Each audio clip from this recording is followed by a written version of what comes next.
we are going to do something rather different. This will help you understand what happens in the chapter of And tomorrow, but today we're going to look at something that I think often fifth graders tend to discount. They tend to think it doesn't help nearly as much as it does. And that idea is rereading when you don't understand something, and then changing the way you reread a bit each time. So in order to do that, you have this selection. This is just an excerpt, just a little bit. Eventually, I will read you the whole thing because sometimes with rereading, it helps to listen to someone else do the reading. But you are going to have several cracks at this yourself. So this sheet should have your name on it. And you are going to do this a step at a time. So you do what it says in the directions, and then you answer numbers 1 and 2. You will need to use complete sentences. You will need to use words of the question as you answer. So here we go. You need to read your selection one time through. That means to yourself in your head. Listen to yourself say the words in your head, but you don't say them out loud this first time through. Once you have read this from beginning to end, just in your head, you answer number 1. Do you think you understood what you read? Not reasons, simply, I think I understood what I read, or I think I do not understand what I read. Or if there's no thinking about it, I don't understand what I read. So you do need to use most of the words from the question in your answer. Number 2 then, even if you're pretty sure you understood this whole excerpt, there will be questions because it's a piece of a larger writing. But your questions might be what specific words mean. It could be at that basic level, things that you have questions about. So you read this, then you answer number 1 and 2. Pause the video if you have not yet done that.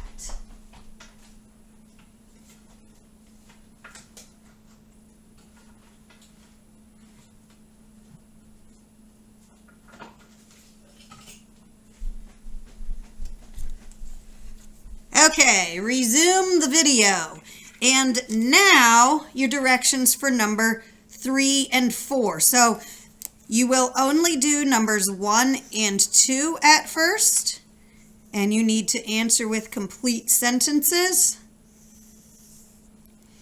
Then you answer numbers 3 and 4 together, but before you answer 3 and 4, you must go back and reread the selection. As you reread it, means read again, you need to look for parts that you understand better the second time through. You don't have to say which parts they are, but there should be some parts that you understand better the second time through. Maybe it's just you figure out what 1 or 2 of those weird looking words actually mean. So, did you understand any part of what you read better this time? I understood one part better this time. I didn't understand anything better this time. Those are possible answers. Remember, you're talking about what you understood, which part of what you read, and this time. Probably should mention that you understood it better. Number 4 then says, record either the answer to a question you had for number 2. Hopefully by asking the questions up here, you were able to come up with an answer the second time you read. It focused you more on looking for those answers.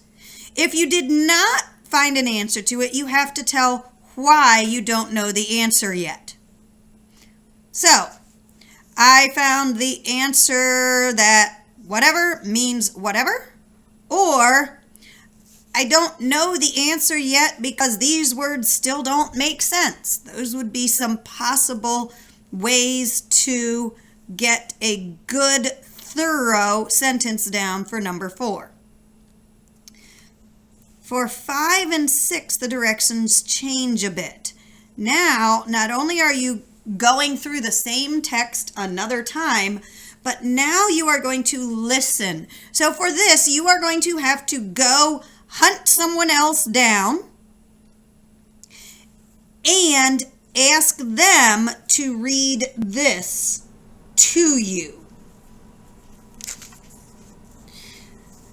So, you are going to have to pause the video and find someone to read this to you.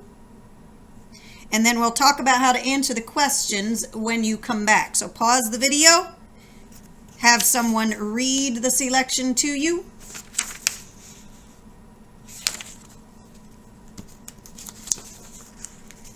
I assume now that you have listened to someone read that excerpt, that little piece of text to you. Your answers for number 5 and 6. What was different about listening rather than reading? So it would be perfectly fine to say it was different to listen because. And then what was different about it? What were you focused on this time?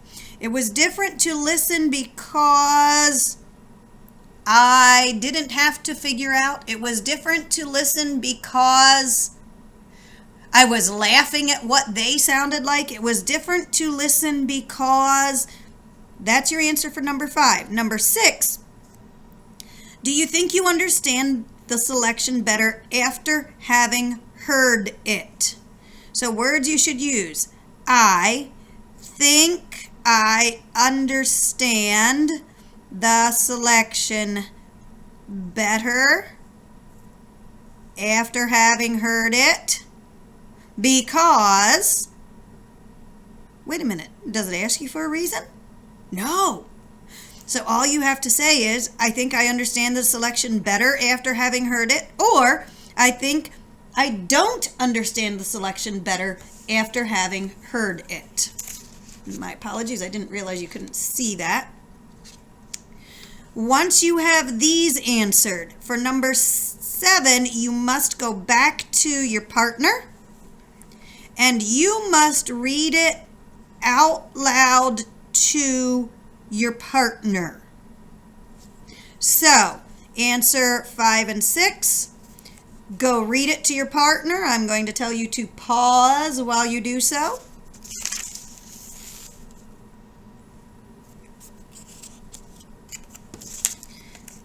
All right, you should have read that to your partner. Now resume to answer number 7.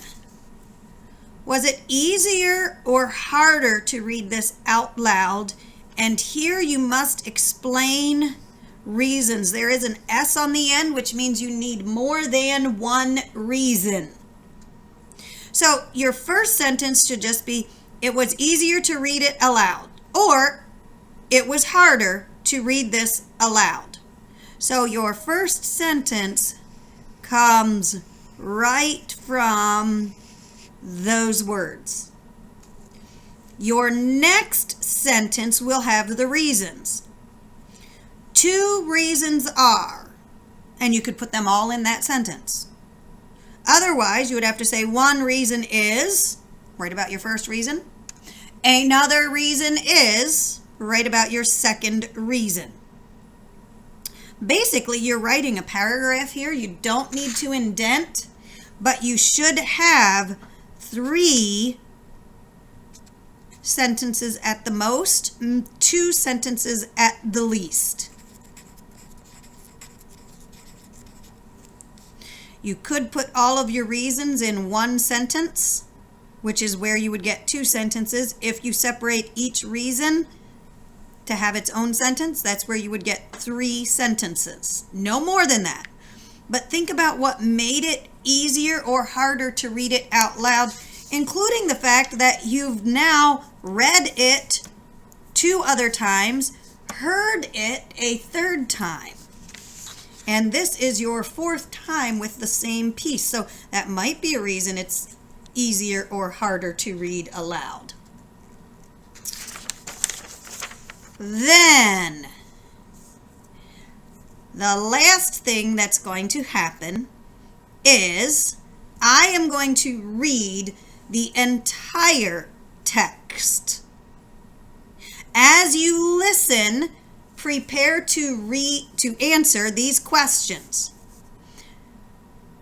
What was the story about? I haven't read it to you yet, but just prepare. The story was about this, this, this. Summarize this. Remember, a summary is going to include the important action from the beginning, the middle, and it's going to tell how the story ends. So you already know this is a story. How does it begin? What is the action in the middle? How does it end? Another way to check yourself, think. Who did what? And how did that turn out? Number 9. Why do you think it needed to be reread a lot before you understood it? I am assuming by the time you hear me read the entire text where this is inside, that you will understand it better, and you have to decide why you think it needed to be reread a lot. To help you think about number 9, I want to introduce a word called dialect. Dialect is a special way of talking based on how a smaller, I'll just leave it at small, group of people pronounce words differently than, and I can fit the word most in that corner. So dialect is a special way of talking. It's based on how a small group of people pronounce words differently than most. The idea of dialect might help you answer number 9, and keeping in mind the idea of dialect will help you think about what is going on in the story as I read it. But if you have not answered everything on the front, you need to pause and finish the front side right now, because as soon as I put resume on this video, I will be reading the entire selection to you. And that will be right about now. This is called How Sockery Set a Hen. Mr. Varys, I see that most everybody writes something for the chicken papers nowadays. And I thought perhaps maybe I can do that too. As I write all about what took place with me last summer. You know, other of you don't know. Then I tell you that Katarina, that is my wife, and me, we keep some chickens for a long time ago. And one day she said to me, Sockery, that is my name, why don't you put some of the eggs under that old blue hen chickens? I think she wants to say it. Now, just sort of an aside, When a chicken wants to hatch out the babies, she is said to sit on the eggs on the nest. So Katrina is saying, I think this chicken, the old blue hen chicken, wants to hatch out some eggs. Well, I said, maybe I guess I will. So I picked out some of the best eggs and took them out to the barn where the old hen makes her nest in the side of the haymow, about 5-6 feet up. Now, you'll see, I never was very big up and down, but I was pretty big all the way around in the middle. So stop and think, what does it mean if you're not big up and down? That means you're not tall.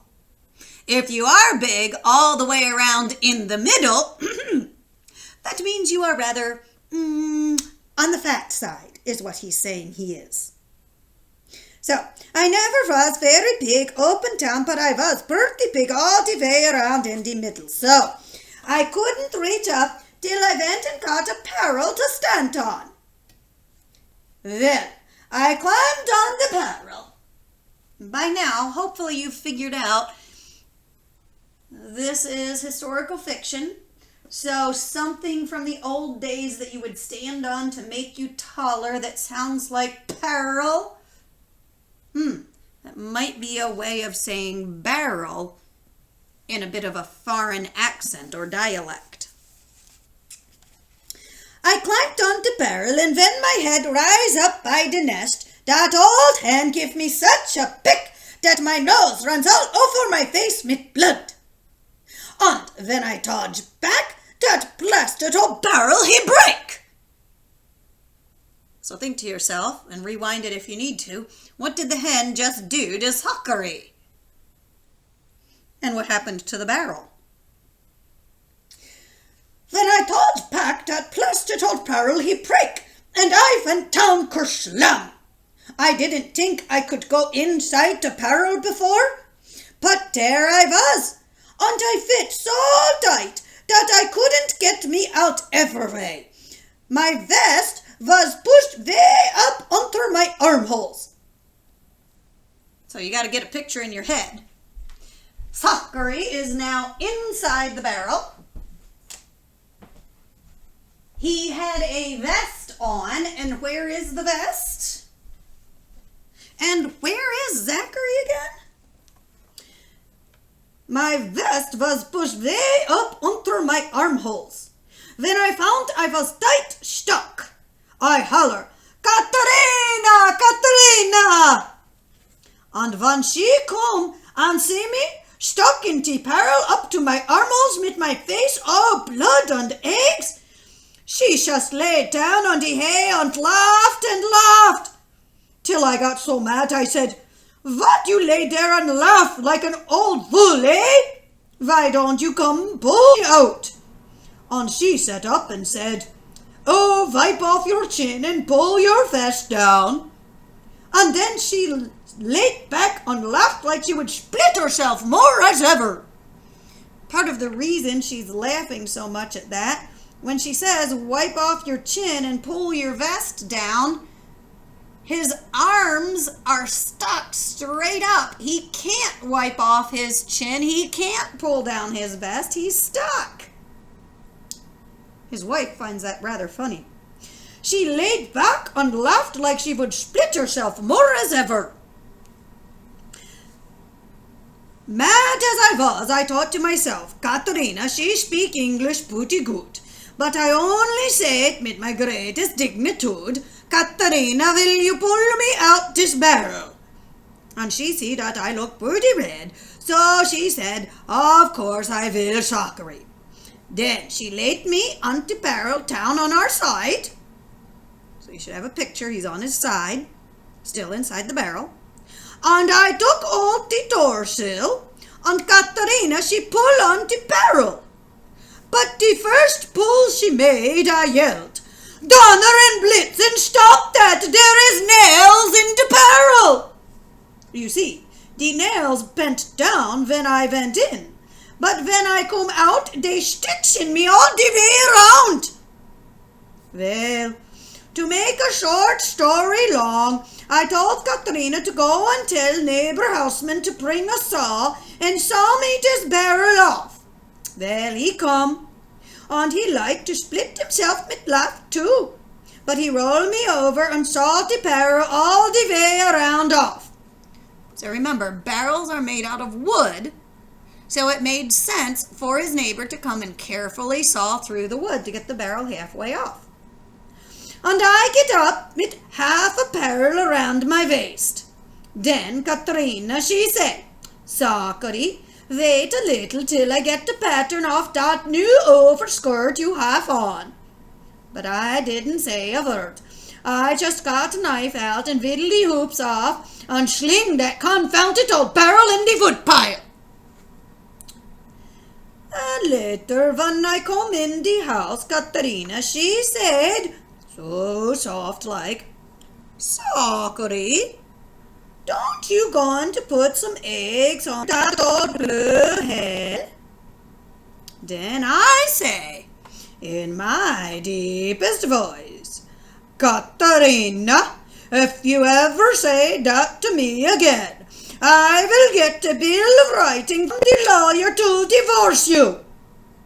And I tell you, she didn't say that anymore. Well, Mr. Varys, when I step on a barrel now, I don't step on it. I get to pox. You should now, having heard this dialect, be able to answer what the story was about. If you can't, go back and listen to it again. Make sure you summarize who did what, beginning, middle, and end. Why did it need to be reread a lot before you understood it?